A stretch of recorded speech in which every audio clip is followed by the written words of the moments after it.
Hello, hello. My name is Liku Amadi, founder and attorney of Anasa Law Firm, where I work with consultants and expert service providers to help them establish a solid legal foundation for business. And one of the main ways to do that is with your client contract, the most important document in your business. But before we get into today's topic, if you do not feel like your client contract is protecting you the way that you need, if you don't feel secure and you feel like you're always worried or looking over your shoulder when it comes to using your client contract and dealing with the client relationship, make sure you register for our next legal strategy masterclass at www.alfmasterclass.com, where I will be dissecting exactly why your current client contract is not protecting you the way that you need, and instead opening you up to risk, but how you can decrease that risk in order to increase revenue and make sure you are protected.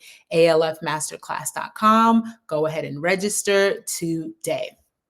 For today's topic, we are talking, yes, again, about the client contract, but more particularly 4 must-have non-legal elements that you need in your client contract, not for it just to protect you, but to position your business and yourself to increase revenue in the future. Again, this is not legal advice. This is legal information for educational purposes only. If you need legal advice, make sure you talk to an attorney one-on-one. So let's jump into it, right? Let's first recognize that when we as business owners are dealing with the legal parts of our business, we want to make sure that we are protected. That is the ultimate goal, but we often don't feel good about it, right? We don't feel secure. We don't know what we don't know. We're worried about if a client breaches or if we get into a lawsuit, or what are we going to do if there's a refund or a chargeback, right? And we're looking at our client contracts like, I'm not really sure if this protects me. I know I'm supposed to have it in place. I do have it in place. There's all this legalese. Sometimes I might be able to read it, but there's hardly ever that conviction that, yes, I'm protected. Yes, I know what this means for me to be protected.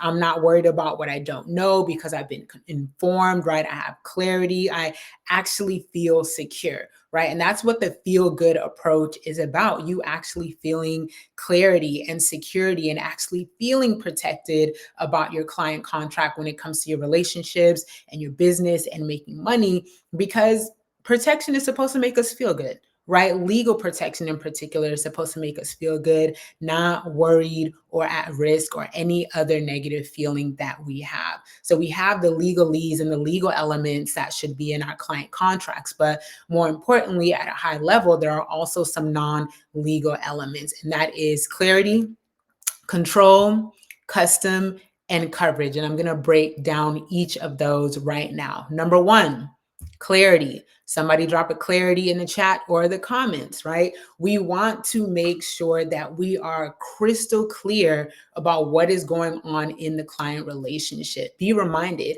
that as a service provider, it is our responsibility, not just opportunity, but responsibility to let our clients know this is how we're going to work together. These are the terms, these are the conditions, these are the boundaries, these are the circumstances. This is what I'm responsible for. This is what you're responsible for, right? We want to lay all of that out so that we're clear on where our risk is, where our exposure is, where we need to be careful, right? Where our strengths are, how our intellectual property, right, our signature methods and frameworks and strategies, how those things are being protected and used in the client relationship. We want to be clear on everyone's responsibilities, deadlines, etc., right?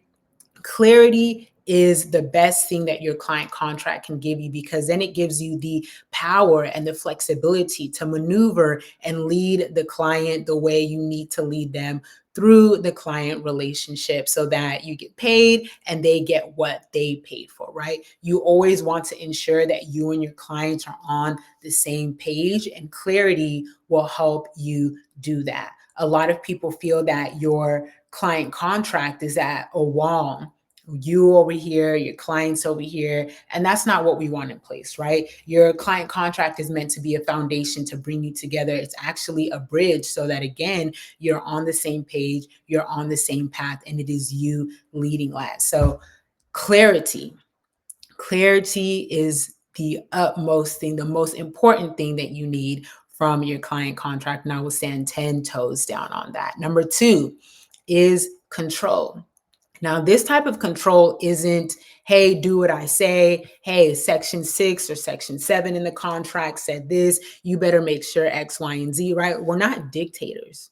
We're not dictators. This type of control is having the power that you get from clarity, right? To actually lead your client. It's leadership, right? Your client is following your lead. They've invested in you and said that, what you have to offer is something that I need, and I'm trusting you to get me from where I am to where I need to be, right? They're trusting you to guide them, to lead them, to help facilitate this client relationship. Yes, you are an expert in what you do, but an expert and a service provider are two different things. In providing this service, you have to have control over what is going on so that you can steer the relationship from point A to point B. The client is looking to follow your lead, to follow your direction as you execute your expertise. So that's what control means. It means being clear about what's going on. It means being able to lead the client and also having the flexibility to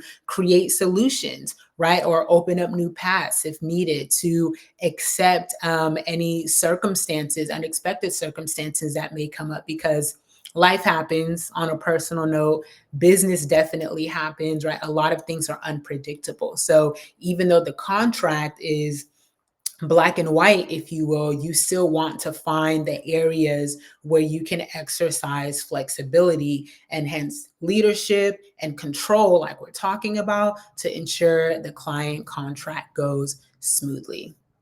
Are y'all picking up what I'm putting down? Drop control if that resonates with you. Number three is custom.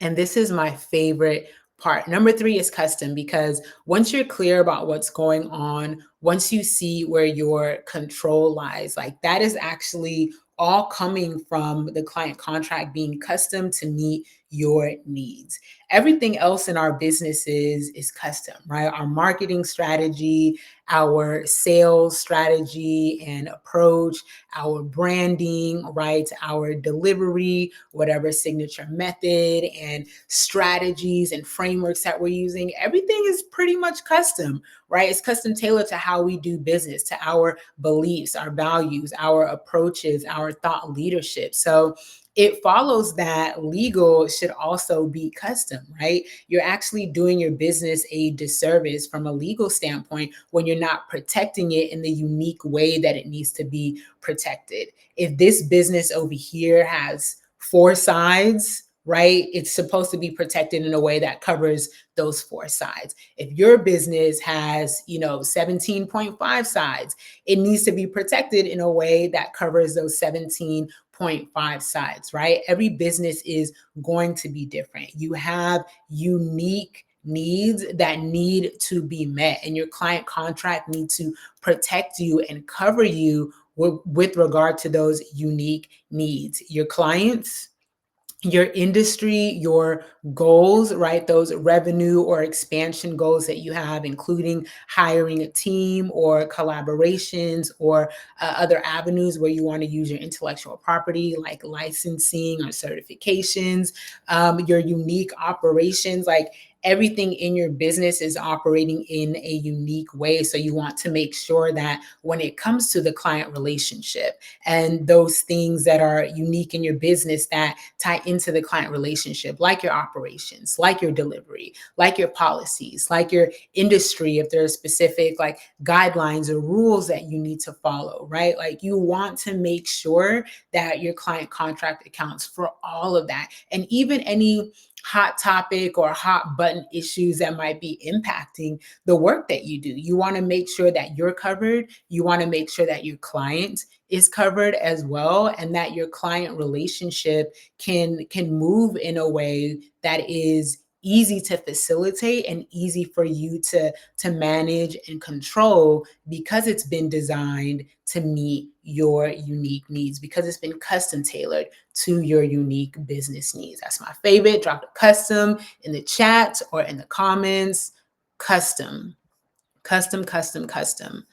Number 4 is coverage. And this kind of goes to what I was already speaking to. But when you have the clarity, when you have the control, when you have the customization, it creates that unique coverage that you need for your business, in your industry, in this season of time, whatever that season is, right? This coverage is based on where you are in business and where you want to grow in business, right? It's setting the foundation to make sure that you are protected. Coverage equals protection. You want to make sure that you are covered in the unique way that you need. And that's where the real protection lies, right? It comes from all of these other things that we're clear about, that we have control and flexibility over, that we have understandings about, right? Again, understanding where our risk lies, where our strength lies, where we could potentially be exposed, what's going on in our industry, right? Having clarity, control, and customization around all of those things actually creates that unique coverage, that protection that you need to legally protect your business. So those are the 4 things: clarity, control, customization, and coverage. Yes, that's 4 things. Drop in the chat or in the comments if you're watching this later, which one of these resonates most with you. We generally don't look at our client contracts like this, right? We want to make sure that we have our intellectual property and confidentiality terms and, forthwith, therefore that. Like, yes, we need the legalese in there. That's great. But the legalese is actually a product of all of these other things that I'm talking about, right? You being clear, you having the coverage that you need, you having the control and flexibility, the customization that you need for where you are in your business and where you're going in your business. That's what produces how the legalese and the legal terms are actually written for your business, right? I like to say that lawsuits do not happen every day, but they are the result of things that happen every day. And those everyday happenings come from the clarity or lack thereof, control or lack thereof, whether your client contract has been customized to meet your needs and whether you're covered and protected in the way that you need to be. So again, clarity, control, custom, and coverage. Those are the 4 non-legal must-haves that are critical for our client contracts, because those client relationships are the most important relationships in our business. They bring in the money, they keep us running, right? So we want to make sure that the documents, the thing that we're giving our client that says, hey, here's how we work together, that protects us and protects them, is solid and customized to meet our needs. Again, if your client contract is currently not doing this for you, then let's talk about it, right? Because there's more risk and exposure that's probably in your business right now than there needs to be. www.alfmasterclass.com. We are going to get into this even more. Our next masterclass is May 19th at 9 a.m. Pacific time. Registration is $99. And if you missed this one, you can still register and subscribe at alfmasterclass.com. So you are on the wait list for the next masterclass. And that is what I have for y'all today. Have a great one.